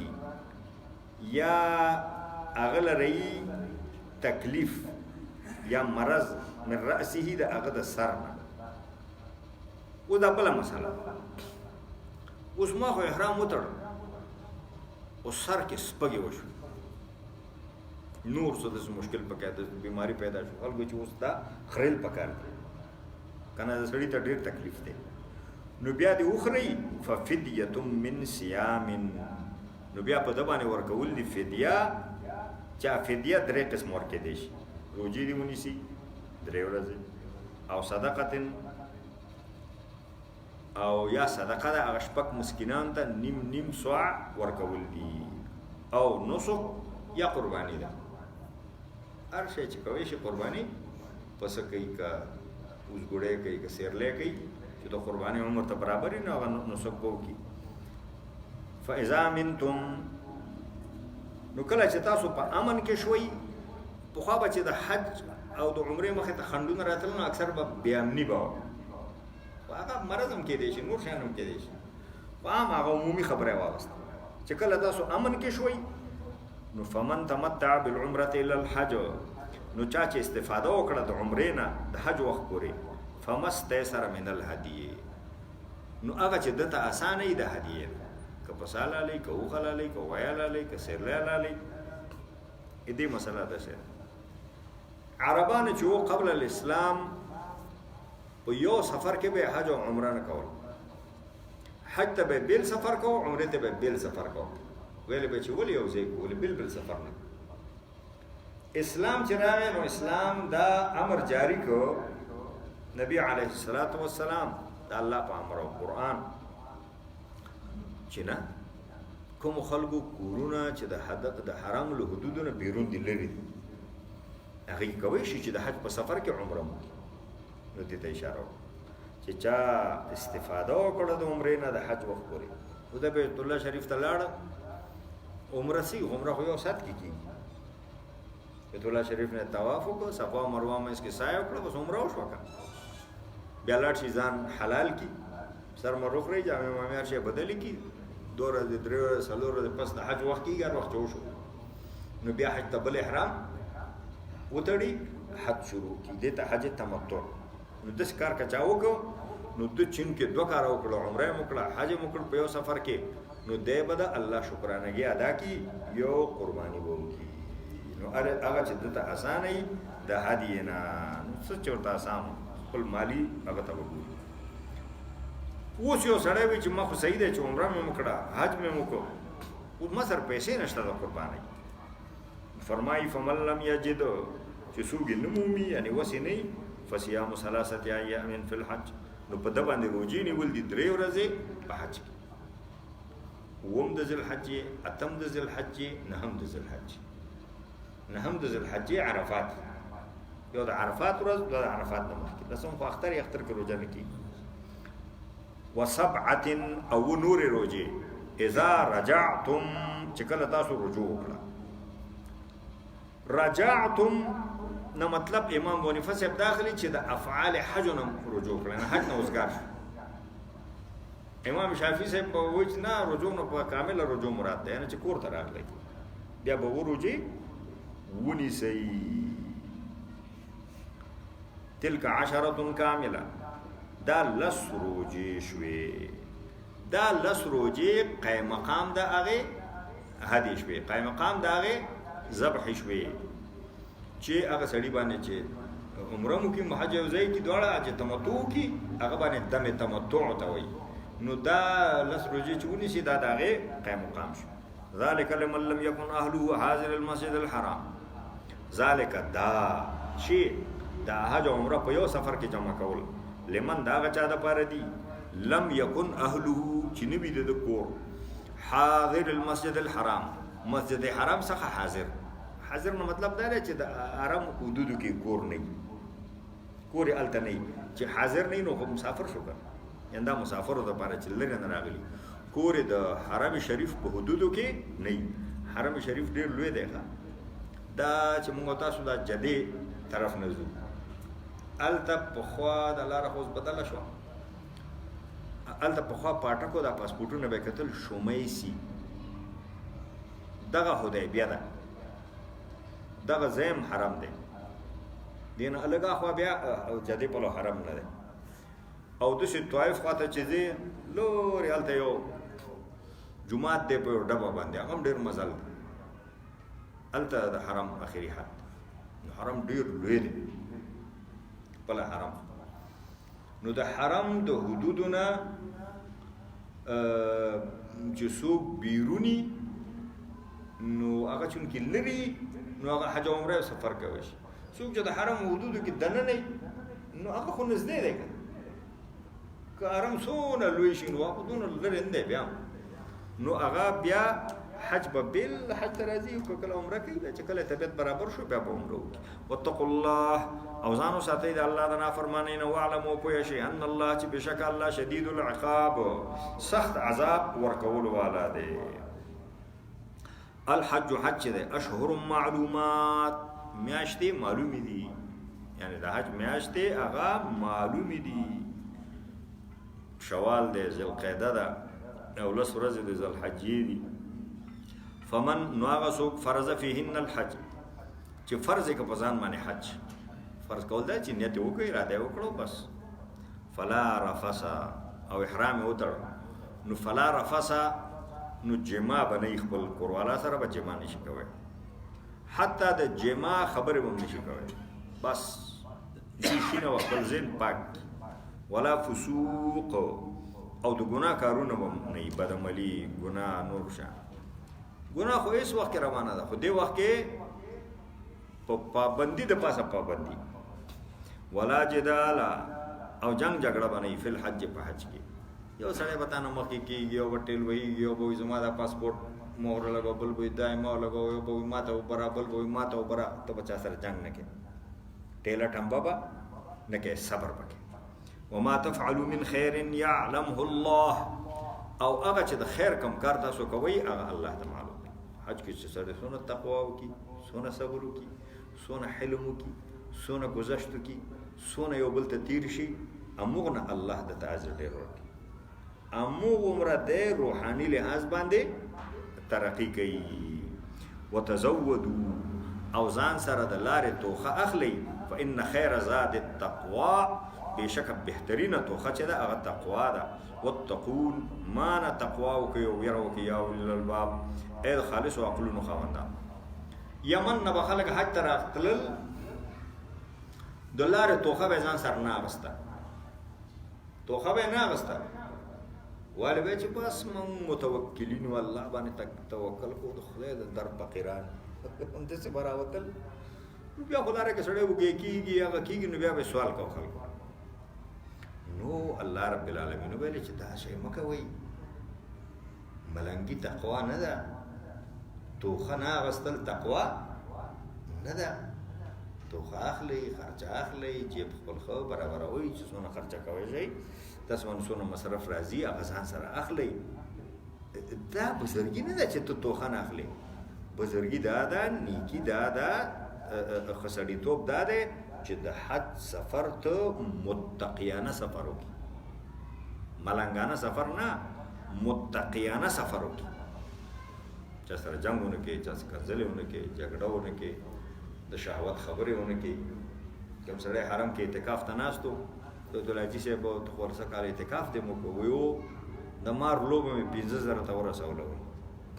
ته پې پوه شوې؟ ته ما په دې خبره موبایل کې د مار لوبه وي د مار لوبه مې 15,000 ته ورسوله. نو هغه دې ځای نه تللی او په روژه کې او په حرم شریف کې اعتکاف کو او کمال یې دا راوړه چې د مار لوبه 15,000 ته هلته نمرې ورکوي که نه. د مار لوبه چې کوي نمرې کېږي. نو مار لوبه مې 15,000 ته ورسوله. نو هغه دی چې مار لوبه 15,000 ته مه رسوئ. اصل کې ځان کې تقوا پیدا کړي. نو کور دې وران شه، مار لوبه دې څه کوله چې 15,000 ته دې رسوله؟ خو هغه د ثواب ګټلو ځای و، هلته به دې تلاوت به دې کوو، عبادت به دې کوو، لمونځونه به دې کولې، تراویح به دې کولې، نفل به دې کول. که نور شی نو تلاوت خو یې که نه، که نور شی نه نبي پاک صلی الله علیه وسلم باندې درود خو یې که نه، نور شی نه ذکر خو یې که نه، نفلونه. نو اصل شی دا دی، اصل شی دا دی چې ته زه ملنګ یم او بس ملنګانو غوندې ځمه او ځان سره چې نه اخلم، دا به زه نیکي. ملنګي خو زه نیکي نه ده. نبی علیه السلام د فقر نه پناه غوښتې. اللهم انی اعوذ بک من الکفر والفقر. الله زه تا نه پناه غواړم د کفر نم او د فقر نم. نو دې کې څه نیکي ده چې ته چې ځان سره نه اخلې همداسې ځای وایي چې زه دا داسې نیکي ده. دې باندې الله رد وکړو. وایي زادره واخلئ او ښه زادره چې ده هغه تقوا ده. چا دا ترجمه هم کړې چې ښه زادره تقوا ده. تقوا ځان ساتلو ته وي، یعنې د سوال نه ځان ساتل دا ښه زادره ده. چې روان حج ته یې ورچاته د خوله چینګه نیولې چې څه شی را هغه حج به وشرمئ. خلک به وایي چې د حاجیان ټول هغه سوالګري دي. نو یو ترجمه چا دا کړې چې ښه تقوا خو ښه زادره خو همدا ده چې سوال نه ځان وساتي، بیخي سوال ونه کړي، ښه عزت باندې لاړ شه او راشي. واتقون یا اولی الالباب. مانا تقوا اختیار کړئ ای د خالصو عقلونو خاوندانو. بل دا غلط فهمي وه چې ولا سړی حج ته ځي باید تجارت پکې ونه کړي. نو دا غلط فهمي الله رفع کړه چې تاسو که حج سفر ته ځئ څه تجارت هم پکې کوئ، د پروا نه کوي. او ستا نیت به حجي. فرمایي لیس علیکم جناح، نشته په تاسو ګناه ان تبتغوا فضلا من ربکم، چې تاسو طلب وکئ د مهربانۍ د خپل رب، یعنې تجارت وکړئ. فاذا افضتم من عرفات، نو چې کله تاسو را کوز شئ د عرفات نه، فاذکروا الله، نو الله یاد کړئ عند المشعر الحرام، مشعر حرام سره هغه محترم نښې څخه. دې نه مطلب مزدلفه او جبل قزح دی.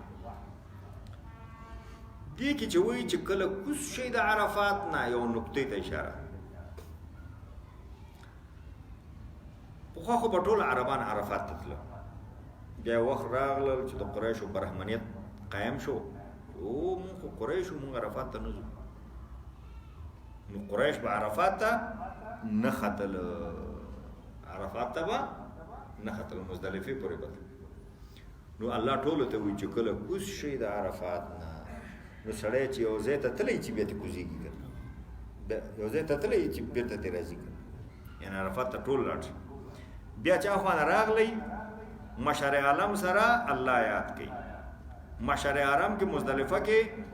د ماښام او د ماسخوتن مونځ جمع کېږي. مازیګر مر پرې واته خلک روانېږي د عرفات نه مزدلفې طرف ته. نو د ماښام مونځ لاره کې راځي نو نیکوي ځکه چې کېدی نه شي نو خل د ماښام مونځ بیا رسوي مزدلفې ته. نو هلته څو راځي ماسخوتن شوی اوس خو داسې راشي اوس خلک سبی مونځ هم نشي رسولی ډېر بد حال. نو بیا ماسخوتن مونځ او د ماښام مونځ جمع بین الصلاتین دا کوي په مزدلفه کې. واذکروه نو ذکر نه مراد دغم دی. او بیا په مزدلفه کې خلک تکبیر وایي، تلبیه وایي، ثنا وایي، دعوات وایي، تحلیل وایي، درود وایي، الله یادوي. هغه ټول هلته خلک ذکر کوي الله یادوي. واذکروه الله ذکر کوي کما هداکم لکه څنګه چې الله تاسو ته هدایت کړی. وان کنتم من قبله لمن الضالین او یقینا تاسو د دې نه مخکې د ګمراهانو. دا ان د اگرچه په معنا نه دی، دا د یقینا په معنا. دا ان مخفف من المثقل دی. وانه کنتم من قبله لمن الضالین. ځکه دا لمن الضالین کې دا لام چې دی لام خو تاکید د پاره کوي او ان چې ته د اگرچه په معنا کې نو په لمن الضالین کې د لام د تاکید څه مطلب شو؟ خو ترجمه به نه جوړي. په دې خبر پوه شوي؟ نو دغه لام د تاکید په دې دلالت کوي چې دا ان مخفف من المثقل دی. یعنی وانه او شان د خبره دا ده، خبره دا ده چې تاسو وایي د دې نه مخکې ضرور د ګمراهانو. دی به چې د عرفات نه کته شو په مینا کې به میلې ولګېدې. بیا خلک د خپل پلرونو د خپل نیکونو د دروغو قصیدې به ویلې، صفتونه به یې کولې چې پدرم خان بود. نو اوس ورته الله رب العالمین فرمایي چې تاسو خو ګمراه وئ. وبخئ دا ما چې کومه خبره وکړه چې کله چې تاسو کوز شئ د عرفات نه نو خیر د هغې نه خو همداسې لرې ثابتېږي، خو دلته دا ښکاره راغله. ثم افیضوا من حیث افاض الناس. بیا تاسو را کوز شئ من حیث د هغه ځای نه افاض الناس چې نور خلک ته کېږي. یعنی ټول خلک چې کوم ځای ته ځي عرفات ته همغه ځای نه کوز شئ، همغه ځای نه کوز شئ. دا خبره ما هغې کې لږ مخکې وکړه. واستغفر الله او بخنه وغواړئ د الله نه، الله غفور رحیم. بېشکه الله غفور او رحیم دی. د حج ذکر کې د استغفار خبره وکړه ځکه حج کې هم الله دعاګانې قبلوي، لکه روژه کې چې الله رب العالمین دعاګانې قبلوي. نو دوی به د خپل پلرونو نیکونو صفتونه کول. الله وایي چې مینا کې 11 تاریخ او 12 تاریخ او 14 تاریخ مینا کې خلک دي. بعضې 12 مازدیګر راشي پروا نه کوي، خو 14 پورې چې نو اجر ډېر دی. نو دغلته کینئ میلې او مشاعرې پرېږدئ، الله یاد کوي، په پلرونو صفتونه پرېږدئ. جریر مشهور شاعر دی عرب، هغه ته چا وایي چې ښه شاعر وسوږي وایي زه. نو هغه وایي دا څنګه ته څنګه؟ وایي راځه ځان سره یې ونیو، خپل کور دروازې ته راوړه، دروازه بنده وه. ویډه چې ویډه به وله پلار یې راووته، په ږیره باندې شودې وي. بس دا سړی دننه کړ چې خوراک څښاک به کړی، میلمه و. ورته یې ویلې ته پوه شوې چې زمونږ دروازه ولې بنده وه؟ وایي نه، وایي دا مې ابا بنده کړې وه. وایي ته پوهېږې چې ولې بنده کړې وه؟ وایي نه، وایي زمونږ وزه ده، ابا مې روله، دروازه بنده کړې وه چې څوک رای نه شي، چې مونږ ماشوم دی که نه هغې ته لږې شودې راکوي، یا مریض دی لږې یو پیاله شودې راکوي چې څوک رای نه شي. دا وخت کې دا وزه روله. وایي په دې پوهېږي چې رولی ولې، لوشلی ولې نه، خپله ورته خوله یې پېښې وه، په تي باندې رودلی. وایي نه زه نه پوهېږم چې ولې نه لوشله. وایي که لوشلی وی بیا به یې هغه غږ د لوشلو همسایه کور اورېدلو، د هغې به یاد شوي وی، مثلا ویلی وی چې دا مریض ته شودې پکار دي یا ماشوم ته شودې پکار دي، هغه د وزه لوشل کېږي، هله همدغه ګرم وخت کې لاړ شئ یو پیاله راوړئ. وایي لوشلی ځکه نه چې همسایه غږ وانوري، نو خوله یې پېښې وه، خپله یې کشوله. وایي دونه کنجوس پلار مې دی. وایي هو. وای د دې پلار مې دونه صفتونه په شعرونو کې کړي چې 100 شاعرانو ته مې په شکست ورکړی دی چې ما داسې آباد دی ما داسې آباد وای هغه ابا مې دا دی جریر ده نو زه ښه شاعر نه یم یاره هغه ورته ویل ته ښه شاعر یې دا څنګه کنجوس سړی چې ما د ده دونه صفتونه کړي چې داسې اوښان حلالی او داسې غویان حلالی او داسې مېلمانه دي چې وځي نه نه وځي نو زه ښه شاعر نه یم داسې سړي صفت مې کړی دی او 100 شاعران مې شکست ورکړی 100 شاعران ملامته کړي فاذا قضیتم مناسککم نو کله چې تاسو پوره کړه خپل مناسک یعنی افعال حج د حج هغه شیان فاذکروا الله نو آیات کې الله کا ذکرکم آباءکم پشان د یادولو تاسو پلارانو لره یعنی پوها به چې تاسو خپل پلاران یادول هغه چې کنجوس پلاران نه خپل چی جوړول الله یاد کوي او اشد ذکر یا دا غیرم شدید ذکر د الله او کې ډیر ذکر د الله څونه چې خپل پلارانو باندې فخر او مباحت کو دا غینه زیات ذکر د الله او کې دا غینه زیات شعرونه د الله په مدح کې او د الله په تعریف کې وایي او د الله ذکر وکړي فمن الناس نو بعض د خلکو نه منغه دي یقولو چې وایي ربنا آتنا فی الدنیا وما له فی الاخرة من خلاق من یقول غدي چې وایي ربنا زموږ رب آتنا فی الدنیا تیرا کا مونږ ته په دې دنیا کې وما له او دل رب نه فی الاخرة په آخرت کې من خلاق صبر خدنی کوي دام د حج نه وروسته راغی یعنی اشاره دې ته چې څه خلک حج ته ځي هم د دنیا واړي نو آخرت کې به هیڅ شي نه ومنهم او بعض د خلکو نه منغه دي یقولو چې وایي ربنا آتنا فی الدنیا حسنه ای الله ته مونږ ته دنیا کې حسنه راکې مال راکې دولت راکې ګاډی راکې کور راکې دکان راکې ځمکه راکې باغ راکې دنیا کې مرا سره ښېګڼې وکړي وفي الاخرة حسنه او په آخرت کې مرا سره ښېګڼه وکړه آخرت کې حسنه راکا وقنا عذاب النار او مونږ ساته د اور د عذاب نه اولئک دغه خلق لهم نصیب دیتا برخه ده مما د هغه عملونو لهم نصیب دیتا ثواب دی او اجر دی او برخه ده مما د هغه عملونو او کسبو چې دی کړي والله الله سریع الحساب تیز حساب اغسطو والا دی یو څو دقیقه وقفه